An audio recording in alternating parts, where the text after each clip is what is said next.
Salut à tous, bienvenue dans les brefs de l'écho. Les recettes pétrolières collectées au Cameroun au cours de l'année 2019 ont atteint 584,5 milliards de francs CFA. Selon le bilan d'exécution de la loi de finances 2019 que vient de publier le ministère des Finances, cette enveloppe est au-dessus de l'objectif annuel de 506 milliards de francs CFA fixé en début de l'année, ce qui correspond à un dépassement de 78,5 milliards de francs CFA. Cette performance est imputable à la bonne tenue des cours mondiaux du pétrole, explique ainsi le ministère des Finances. Dans le détail, apprend-on, les recettes pétrolières ainsi collectées se répartissent comme suit. 471,5 milliards de francs CFA de redevances de la Société nationale des hydrocarbures, SNH, et 113 milliards de francs CFA au titre de l'impôt sur les sociétés pétrolières.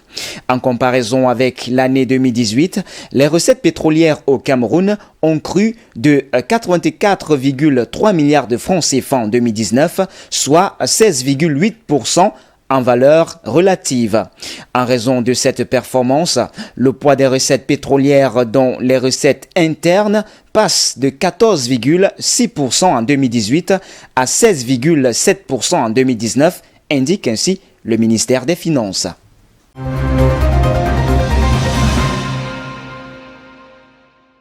Face à la pandémie du Covid-19, les banques camerounaises ont apporté un financement plus important que les bailleurs de fonds étrangers, toutes catégories confondues, apprend-on du rapport d'exécution du budget de l'État pour le compte du premier semestre 2020. Sur les prévisions de pré-projet, dont et un puits budgétaire de 431,1 milliards de francs CFA. Le gouvernement du Cameroun n'a reçu que 271 milliards de francs CFA sur les 6 premiers mois de l'année. Cela fait un déficit de financement de 159,1 milliards de francs CFA de la part des bailleurs de fonds internationaux hors appui du Fonds monétaire international FMI. Si on ajoute le financement de 136,3 milliards de francs CFA reçus en plus de la part du FMI, cela fait un déficit net de financement de 22,8 milliards de francs CFA sur ce que le gouvernement avait espéré obtenir des bailleurs de fonds internationaux. Or, dans le même temps, le gouvernement a continué d'honorer ses engagements en termes de remboursement des intérêts sur la dette non bilatérale. Au total, il a remboursé pour 201,6 milliards de francs CFA de dettes internationales, principalement de dettes privées.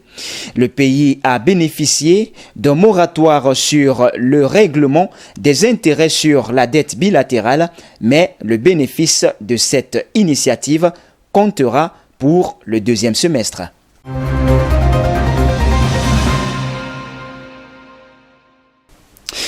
En dépit du recours de plus en plus prononcé des pays de la CEMAC à la dette extérieure, dont l'encours a représenté 32,7% du produit intérieur brut entre janvier et mars 2020 contre 31,4% en fin 2019, l'encours de la dette globale des États membres de cet espace communautaire a culminé de 46% du PIB au cours de la période de référence.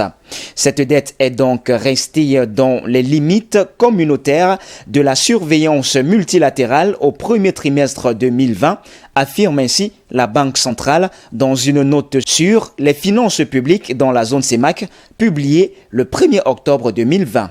À en croire cet institut d'émission commun aux pays de la CEMAC, cette performance tient au repli de la dette intérieure avec les efforts d'apurement des arriérés déployés par les États.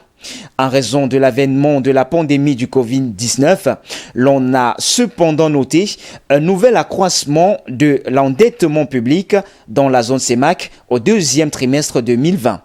En effet, selon les statistiques de la BEAC, entre avril et juin 2020, les 6 pays de la CEMAC ont mobilisé une enveloppe de financement de 849,5 milliards de francs CFA sur le marché des titres publics, en hausse de 27,2% par rapport au trimestre précédent.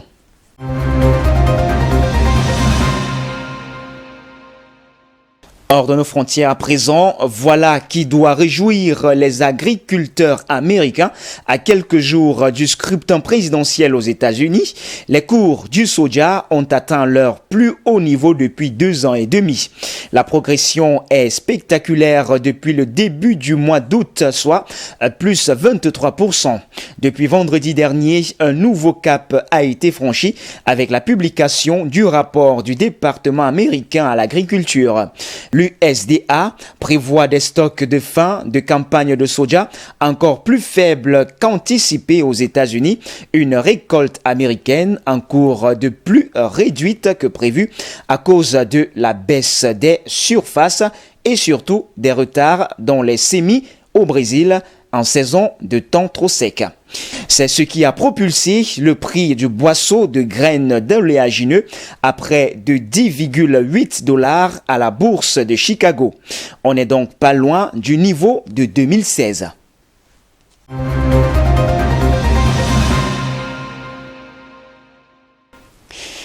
Et puis, puisqu'on parle de la bourse, restons-en. La bourse de Paris débute la séance en repli ce mardi matin, marquant ainsi une pause après 3 semaines de progression, alors que la période des résultats du 3e trimestre est sur le point de débuter. L'indice CAC 40 est en repli de 0,4% à 4 960 points. En l'absence d'indicateurs macroéconomiques susceptibles d'alimenter l'optimisme sur la vigueur de la reprise, les intervenants vont avoir les yeux rivés sur les premières publications trimestrielles.